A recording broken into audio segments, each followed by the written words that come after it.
Господин председатель, Российская Федерация категорически осуждает сексуальное насилие во всех формах, как и любые другие преступления в вооруженном конфликте и в постконфликтных ситуациях. Подобные деяния должны расследоваться, а виновные привлекаться к ответственности. В контексте кризиса вокруг Газы мы с самого начала безоговорочно осудили акты насилия, совершенные в отношении израильтян 7 октября. При этом мы придерживаемся твердого убеждения в том, что эти преступления, сколь бы ужасными они ни были, не могут рассматриваться в качестве оправдания для коллективного наказания палестинцев, проживающих в секторе Газа и Назбри, и совершаемых Израилем вопиющих нарушений международного гуманитарного права в отношении мирного палестинского населения. Эту нашу позицию, насколько мы можем судить, разделяет подавляющее большинство государств. В этой связи мы приветствуем любые усилия, нацеленные на то, чтобы пролить свет на преступления, совершаемые в ходе палестино-израильского конфликта. Убеждены в том, что ООН не предпринимает достаточных мер на этом направлении. Гибнут тысячи людей. Международный суд ООН констатирует высокую вероятность геноцида, происходящего в настоящий момент на территории сектора Газа, а ООН, по сути, не имеет доступа для получения достоверной информации.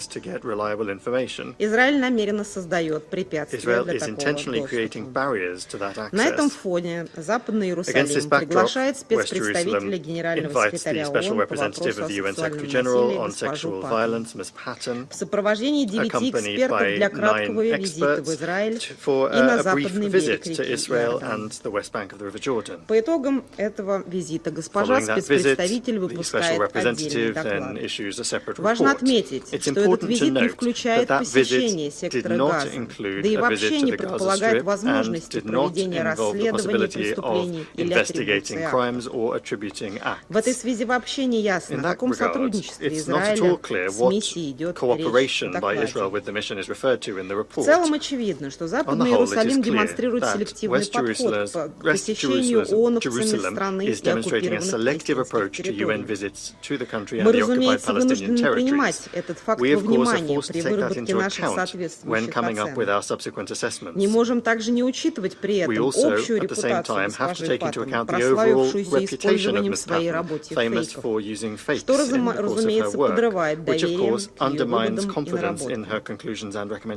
Все упомянутые мною обстоятельства создают специфический контекст для нашего сегодняшнего заседания. Иными словами, нам сегодня акцентируют лишь частичную информацию в рамках специфического мандата и предлагают на нее реагировать. Хотя, по сути, мы имеем дело с некой полуправдой, которая никоим образом не дает общей картины происходящего и не отменяет требования к правительству Израиля обеспечить доступ в регион, механизмов и агентств ООН для сбора полной информации о грубых и систематических нарушениях международного гуманитарного права в отношении гражданского населения в ходе операций в секторе Газа и на западном берегу.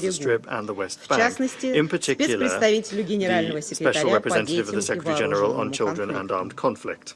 Только после всестороннего и объективного изучения ситуации во всем ее географическом объеме можно будет делать какие-либо выводы. Сейчас же момент для этого явно не пришел. Тем более, что полученный по итогам миссии доклад нельзя назвать исчерпывающим даже по заявленной теме. Команде госпожи Паттон не удалось встретиться с жертвами сексуального насилия, которые имели место в ходе печальных событий 7 октября, согласно докладу. В целом, по признанию спецпредставителя, данные в основном были получены от правительства Израиля и нуждаются в дальнейшем изучении и расследовании. Отдельно хотели бы указать на то, что используемые госпожой Паттон определения и методы работы не являются согласованными, и наше участие в данной дискуссии по ее докладу и по этой теме не означает их принятие или одобрение. При этом содержащаяся в докладе информация об изнасиловании, а также выводы миссии о вероятности дальнейшего сексуального сексуального насилия в отношении заложников шокирует. Сексуальному насилию в отношении израильтян нет оправдания. Виновные должны быть привлечены к ответственности. Также нет оправдания и случаям сексуализированного насилия в отношении палестинцев и палестинок со стороны израильских сил безопасности, в частности, в форме угрозы изнасилований, раздеваний, ударов по гениталиям. Эти явления, по свидетельству ООН и правозащитных НПО, носят систематический характер и продолжаются уже десятилетия.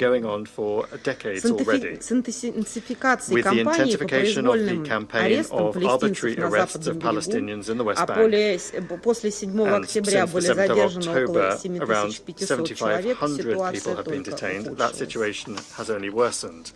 При этом, как свидетельствует доклад, эти преступления не расследуются, виновные пользуются безнаказанностью. Призываем Израиль покончить с этой позорной практикой и обеспечить жертвам насилия доступ к правосудию. Отмечаем также, что миссия спецпредставителя не нашла подтверждения растиражированным в израильской прессе наиболее громким случаям, в частности в кибуце Беэри и на базе Нахаль-Оз. Это еще раз доказывает, что выводы, особенно касающиеся ситуации конфликта, можно делать только после тщательной проверки поступающих данных. Не следует слепо верить заявлениям прессы. Важно помнить, что в ходе вооруженных действий могут иметь место заявления, цель которых провоцирование в обществе вражды и ненависти, что в условиях текущей эскалации на Ближнем Востоке критически опасно. Побороть безнаказанность, положить конец насилию, в том числе сексуальному, возможно только тогда, когда мы имеем объективную, проверенную информацию. Россия категорически отвергает попытки манипулирования важным вопросом борьбы с насилием в конфликте.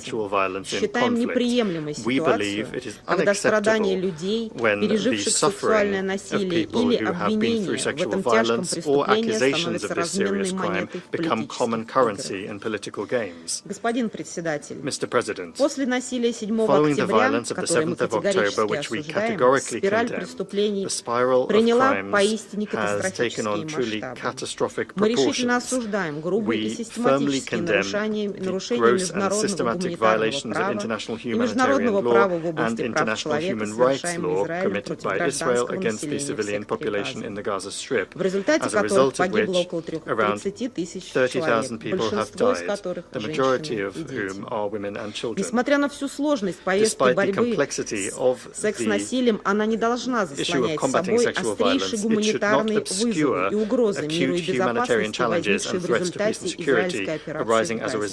Массовое истребление гражданского населения, включая детей, катастрофический голод, провоцирование массовых перемещений.